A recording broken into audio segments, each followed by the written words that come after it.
सभा की कार्यवाही 2 बजे तक के लिए स्थगित की। अनुसंधान अपनी जगह पे लॉजिकल एंड तक जाएगी, किसी भी दोषी को छोड़ा नहीं जाएगा। जले हुए मोबाइलों में है संसद कांड का पूरा राज। आखिर ललित झा के पीछे असली चेहरा कौन है? क्या इस असल चेहरे का राज भी जले हुए मोबाइल में ही है? आखिर नीलम, अमोल, मनोरंजन और सागर को संसद के अंदर जाकर हंगामा खड़ा करने और संसद का सुरक्षा चक्र तोड़ने के लिए किसने प्रेरित किया? क्या इसकी भी पूरी जानकारी जले हुए मोबाइलों में ही है?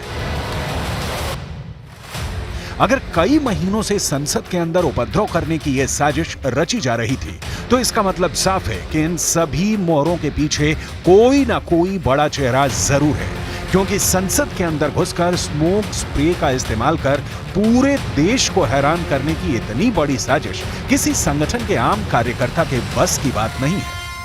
एक तरफ जहां दिल्ली पुलिस गिरफ्तार आरोपियों से सच उगलवाने में लगी है, तो वहीं इस मामले के मास्टरमाइंड ललित की पूरी कुंडली भी खंगाली जा रही है। यही नहीं, इस मामले पर अब जमकर राजनीति भी शुरू हो गई है। राहुल गांधी और बीजेपी के बीच अब ये मुद्दा सिर्फ संसद की सुरक्षा में चूक या शांति व्यवस्था को भंग करने या अशांति पैदा करने का ही नहीं है। ये सिर्फ संसद में उपद्रव का मुद्दा नहीं है।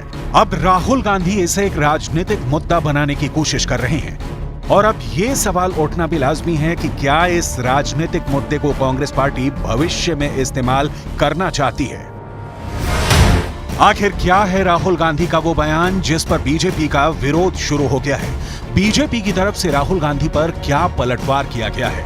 ये सारे बयान आपको सिलसिलेवार आगे दिखाने वाले हैं, लेकिन सबसे पहले बात करेंगे महेश की, क्योंकि पूरे मामले में सबसे ताजा गिरफ्तारी महेश की ही है। कौन है ये महेश और क्यों इसकी गिरफ्तारी को बहुत ज्यादा अहम माना जा रहा है, इस पर पहले बात करेंगे। महेश की लोकेशन राजस्थान के नागौर में पाई गई थी और इस संसद कांड में महेश का रोल संसद कांड को अंजाम देने वाले सभी उपद्रवियों के लिए रहने का इंतजाम करना था। इतना ही नहीं, महेश वही शख्स है जिसने इस पूरे मामले के मास्टरमाइंड कहे जा रहे ललित झा के साथ मिलकर संसद कांड आरोपियों के मोबाइल भी नष्ट कर दिए हैं। मामले को आगे विस्तार से समझने के लिए एक बार फिर पूरी घटना को समझना पड़ेगा। दरअसल 13 दिसंबर को सागर और मनोरंजन नाम के 2 आरोपी संसद के अंदर घुस गए थे और संसद में दर्शक दीर्घा से लोकसभा सांसदों के फ्लोर की तरफ कूदकर सीटों पर चढ़ गए थे। उसी वक्त संसद के बाहर भी स्मोक स्प्रे छोड़ा जा रहा था। यानी उस वक्त 13 दिसंबर को 2 लोग संसद के अंदर उपद्रव मचा रहे थे, सागर और मनोरंजन, और 3 लोग संसद के बाहर मौजूद थे, नीलम, अमोल शिंदे और ललित झा। अब बड़ी बात यह है कि बेहद शातिर ललित झा मौके से फरार हो गया था और वो सागर, मनोरंजन, नीलम और अमोल शिंदे के मोबाइल लेकर फरार हुआ था। पूछताछ से पता चला है कि ललित झा ने इन चारों ही मोबाइलों को राजस्थान ले जाकर जला दिया है।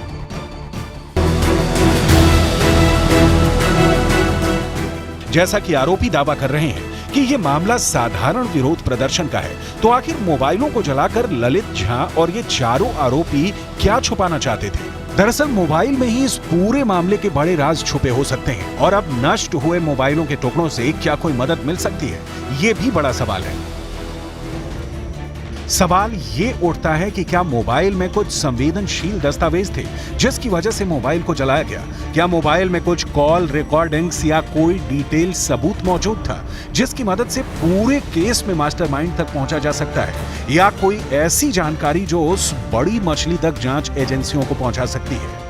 इतना ही नहीं, महेश वही शख्स है जिसने इस पूरे मामले के मास्टरमाइंड कहे जा रहे ललित झा के साथ मिलकर संसद कांड आरोपियों के मोबाइल भी नष्ट कर दिए हैं। इस फैन पेज का एडमिन कौन था, इसकी तलाश पुलिस कर रही है, लेकिन क्या इसी फैन पेज के माध्यम से लोगों को जोड़कर उपद्रव की साजिश रची गई? ये बड़ा सवाल है। इतना ही नहीं, दिल्ली पुलिस को कुछ सोशल मीडिया ऐप में ऐसे चैट भी मिले हैं जिसमें कि क्रांति करने के दावे किए जा रहे हैं। क्या इस तरह की कथित क्रांति से देश में हिंसा या उपद्रव पैदा करने की कोई साजिश थी? ये जांच का विषय है। संसद के अंदर उपद्रव करने की पूरी साजिश बहुत गंभीर है, लेकिन राहुल गांधी ने इस पर भी अपना एक अलग राजनीतिक नजरिया बना रखा है। राहुल गांधी को लगता है कि देश में बेरोजगारी बहुत बढ़ गई है और इसीलिए संसद की सुरक्षा में चूक हो गई। क्या राहुल गांधी ने सुरक्षा से जुड़े गंभीर मामले को अपने इस बयान से हल्का कर दिया है? ये बड़ा सवाल है। पहले राहुल गांधी का बयान सुनिए, फिर दिखाते हैं कि बीजेपी ने इस पर क्या पलटवार किया है। सुरक्षा ब्रीच हुई है, वो है, बट क्यों हुई? जो देश में सबसे बड़ा मुद्दा है, बेरोजगारी का मुद्दा, जो पूरे देश में उबल रहा है, मोदी जी की पॉलिसीज के कारण हिंदुस्तान के युवाओं को रोजगार नहीं मिल रहा है। तो ब्रीच जरूर हुई है, बट इसके पीछे कारण बेरोजगारी है और महंगाई है। राहुल गांधी के बयान के बाद बीजेपी की तरफ से इस पर एक प्रेस कॉन्फ्रेंस की गई, जिसमें राहुल गांधी से कई कठिन सवाल पूछे गए हैं। तो मैं राहुल गांधी से पूछना चाहता हूं, 11 अप्रैल 1974 आप ही की परिवार की सरकार थी। 2 पिस्तौल लेकर, एक बम जैसी सामग्री लेकर कुछ लोग अंदर चले गए थे, पार्लियामेंट की ही इसी पब्लिक गैलरी में। क्या आप मानते हैं, आप स्वीकारते हैं कि ये उस समय की सरकार की बेरोजगारी और महंगाई की वजह से वो चले गए थे?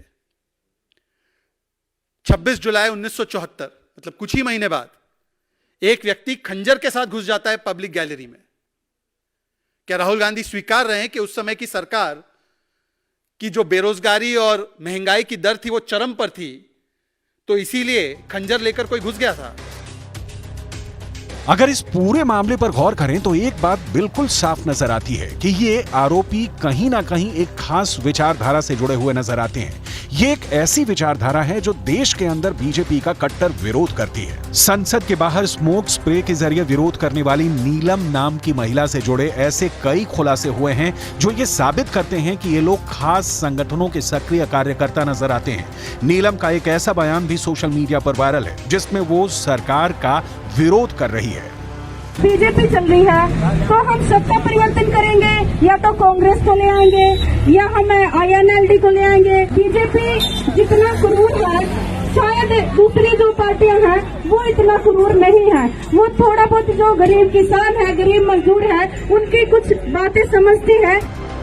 अब दिल्ली पुलिस ये पता लगाना चाहती है कि क्या नीलम किसी संगठन की एक सक्रिय कार्यकर्ता है या फिर चरमपंथी विचारधारा से भी प्रभावित है। नीलम के और कई वीडियो वायरल हैं जिसमें कि वो किसानों के विरोध प्रदर्शन में भी नजर आ रही है। पूरे मामले में सवाल यह खड़ा होता है कि आखिर 13 दिसंबर को ही संसद में उपद्रव करने के लिए दिन क्यों चुना गया? 13 दिसंबर वो तारीख है जब पाकिस्तान के एक आतंकवादी संगठन ने भारत की संसद पर हमला करवाया था। तो क्या 13 दिसंबर को उपद्रव करने के पीछे मकसद ये था कि तमाम आरोपी 13 दिसंबर की घटना से काफी प्रभावित थे?